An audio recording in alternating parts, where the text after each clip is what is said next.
What's going on, YouTube? In this video series I'm going to be showing you how I built this off-grid camper trailer here. And just so you know, I had no fabricating experience before this, no welding experience actually before this, but this is made all out of metal construction. And don't get turned off by that if you've never worked with metal or never welded before. Neither have I, but I can guarantee you that you can do it if you want to.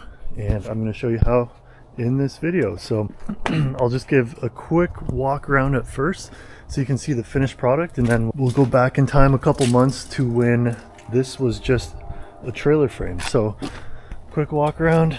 This is what it looks like here. I'll show you on the inside real quick. This is on the inside, and I'll go through step by step on how I did each process here. And the back, yeah.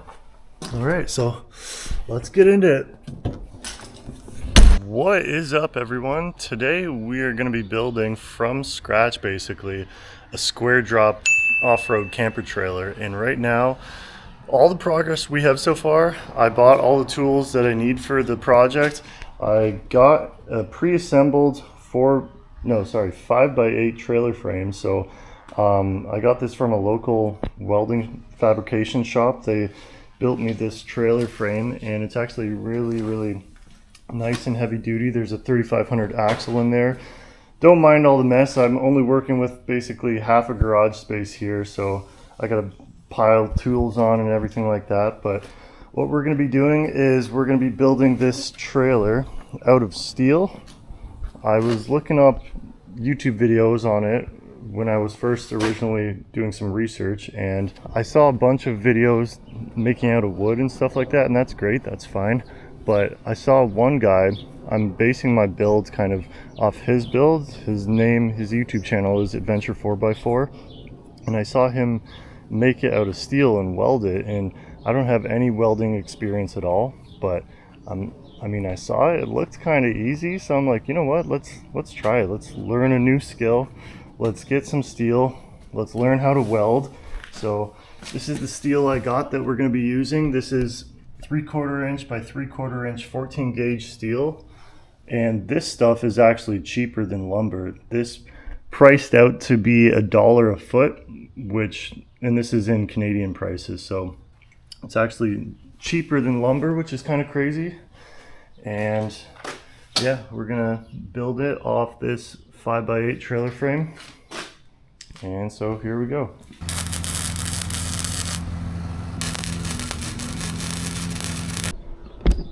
Okay, I just practiced with this piece right here. It's not pretty, but it looks like it's actually structural, and I tested in the vise, it didn't break.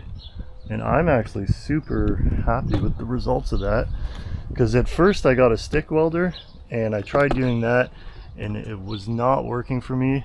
I couldn't get it. And then I read that you shouldn't use stick on this thin of steel anyways, because you have a higher chance of burning through. But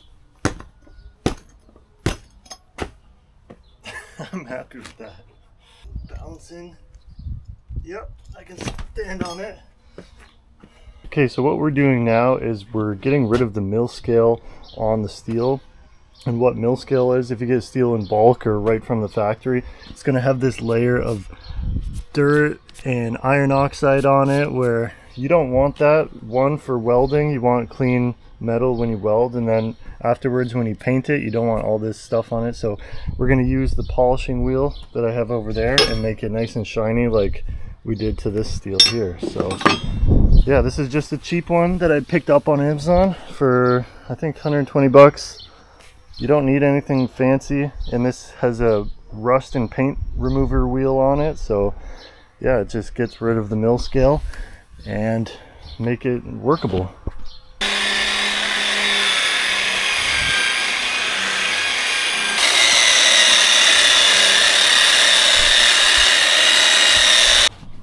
Look at that, nice and shiny, all prepped now for welding and cutting. So I gotta do this to about 12 more beams.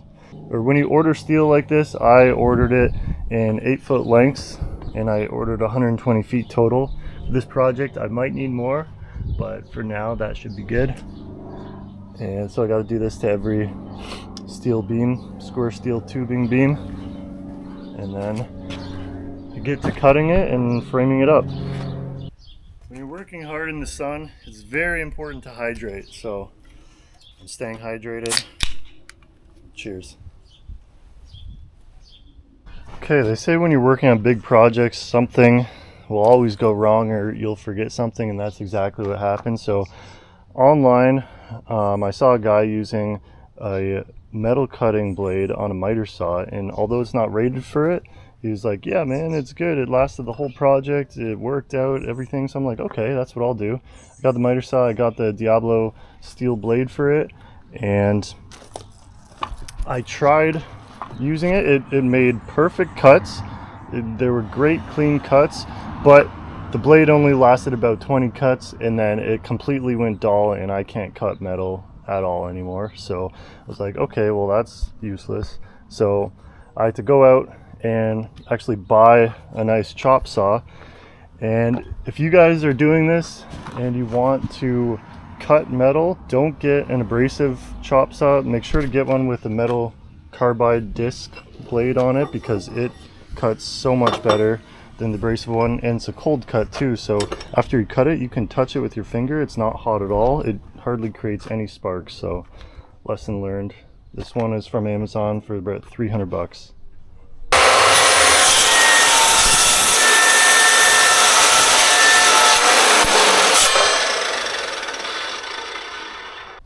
Okay, so I just finished cutting out all the metal for one half of the wall here on the side. So I just dry fitted it together just to see how it's going to look and how the angles fit and everything like that. Okay, I'm just going to pause and explain something really quick. This might seem like common sense to some people, but if you don't have any building experience, then this is useful information. So when you're making corners in either metal or wood, it's good to practice cutting at angles. So if you want to make a 90-degree angle corner, cut both pieces at a 45-degree, like you can see in the bottom left picture. Don't just butt up two pieces of metal together, like square tubing together, without cutting them, like in the top left. Don't do that, because it's not as strong of a joint. There's less surface area to weld to. And then if you want to make a 45-degree angle, like in the top right picture, cut each piece at a 22.5-degree cut, and that will give you a perfect 45-degree angle. And then also, looking at the bottom right photo, don't, like, if you want to make an angle, don't leave one piece flat and then one piece at an angle, because as you can see there, there's just an example. So if you leave one flat and then one cut at, say, a 45-degree, there's going to be overhang. So whenever you're making corners, make sure you match up the angles both sides, or else it will be off. So it's about 4 feet high total and just about 9 feet long. So this is going to be the front of the trailer. It goes up, and then a 45-degree angle coming across here, and then the back of it is just reverse of the front. 45-degree angle here, goes up. So the sleeping area is going to be up front here, so it's probably going to be about 6.5 feet, so just about there. And then the rest of it is going to be the rear area for the kitchen galley and storage, and where I'm going to store like the electrical components of it and stuff like that. And then I'm going to make a door here that swings up like that, so you can access it from the back, and then maybe a pass through between the sleeping area and the storage area. I'm not sure yet. I don't have the finalized designs in my head, but next step, I gotta do everything here, just do it again to make both sides perfectly even. And then once that's done, I can tack weld it up. So just tack weld it, and then once everything's in place, then I can go through, weld it all nice and good, both sides, and then fit it up on the trailer, and then weld it vertical on the trailer, and then with cross members in between, and also vertical supports here, and door, window, everything like that. So yeah, that's the progress so far. It is hot today, so I'm getting my tan on, but at a cost. I gotta drink more. Okay, this is exciting. We have everything cut, both sides here, and I checked it with the square. Everything's all lined up here perfectly. It's squared off, as you can see. Look at that, boom. Square. So we're gonna tack weld it and just get everything in place first, and then we'll actually weld it. Okay, I just tack welded everything together on the first side, and it turned out way better than I expected. Everything is perfect. There's a 90, perfect. 45, perfect. Next 45, perfect. The other 90. I love it. Okay, now it's time to weld it for real and not just tack weld it. So I'm gonna set you guys down. Just welded that one. Now I'm gonna weld that corner. Then there, there, there, there. Just to give the area some time to cool down between welds so we don't get any warpage.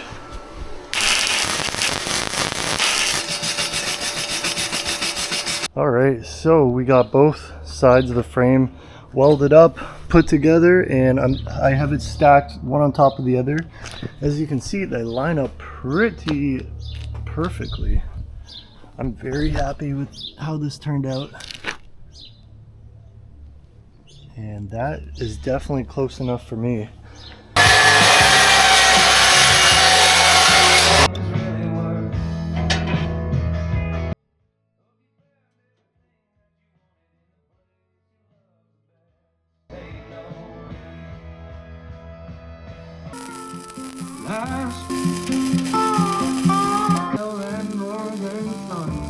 Okay, so while I was building this, I noticed that this top beam, it was kind of sloping inwards. There was like a little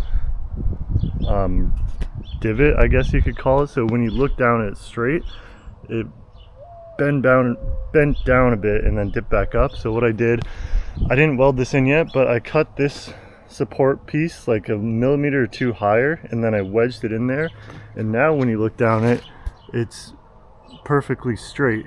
So it kind of fixed that bow in it. So yeah, if you guys are ever working with anything like that, there's a bit of bow inwards, you can just kind of force it up, cut the other piece a bit higher, or if it was the other way around, you could cut a bit shorter and then try to weld it in between, and it might pull it down a bit. But yeah, I'm just finishing up the support pieces. The window is going to go right here. I have the window here. I'm gonna have to figure something out, because the way this window worked, this was supposed to shim between this thick of material. I don't remember how many millimeters that is, maybe like 14 millimeters or something. I don't know, but this is definitely thicker than it is, so I can't build the window frame around this because it won't get a proper sandwich. So I'm gonna have to build it bigger and then kind of build, I'm thinking maybe like a plywood wedge to shim around it so it can sandwich between that and the aluminum composite material. Not sure yet, but the window is roughly going to go right here. And yeah, I'm waiting on the door to come in. That's the next big thing. The door is going to be going around on this side here. So the door is going to be right in this area. It's going to open this way. Window's going to be there. I'm going to have a ceiling vent fan on the top here, so there's going to be plenty of circulation and airflow. The door opens up to screen door, that window opens up to screen as well.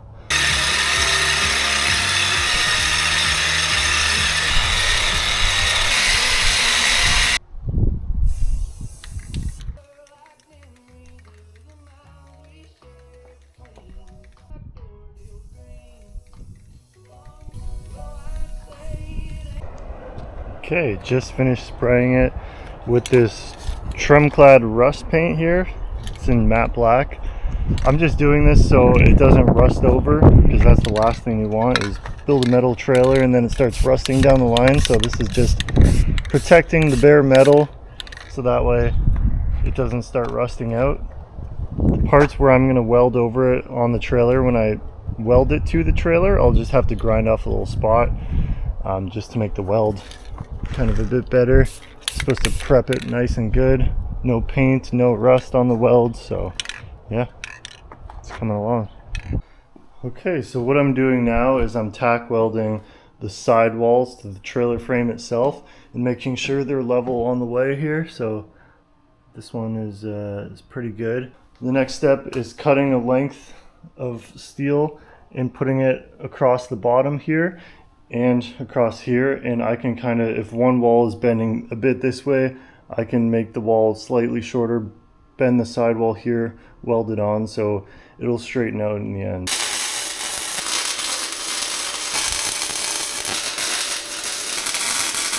Just finished cutting and welding in this piece here in the front, as well as the one in the back. And the one in the back I did on a 45-degree angle to match this angle here. So when I put the aluminum composite panel here, I can also put tape along the underside of here, so that way it'll stick to it, coming up like this. And as you can see, this side is pretty dang leveled. Okay, I got the door in. I got the aluminum composite panel siding in. This is that big box. There's the door. I just framed up the door frame here, and I just test fitted the door. It fits perfectly. So door frame all framed out. I'm just going to paint this so it doesn't rust. And then the next step is, once I get the ceiling vent fan in, I'm just going to frame that kind of square up here on the top. I can start with the actual siding. So the floor is going to go down first. I'm going to lay the floor down, sides, and then the roof. Okay, so it pretty well got the whole trailer frame framed up and welded on here, except the back part, because I'm going to leave this open for now. So I have plenty of room to slide in the panels here, and then maybe do some interior walls before I complete the back part, just so I have a bit more space. And right now I grinded down the welds so that everything is flat when I put the panels on, because the welds had a bit of a bump over it, so the panel wouldn't stay flat there. So I grinded down the welds, and now just in the major spots I've been cutting triangle pieces of this flat metal, and I'm going to be using it as gussets so that in the corners I can kind of weld them on here and then strengthen it. So there'll be like one here, one on this side, and it'll just add more strength to the major parts of it. So that's what I'm going to be doing today.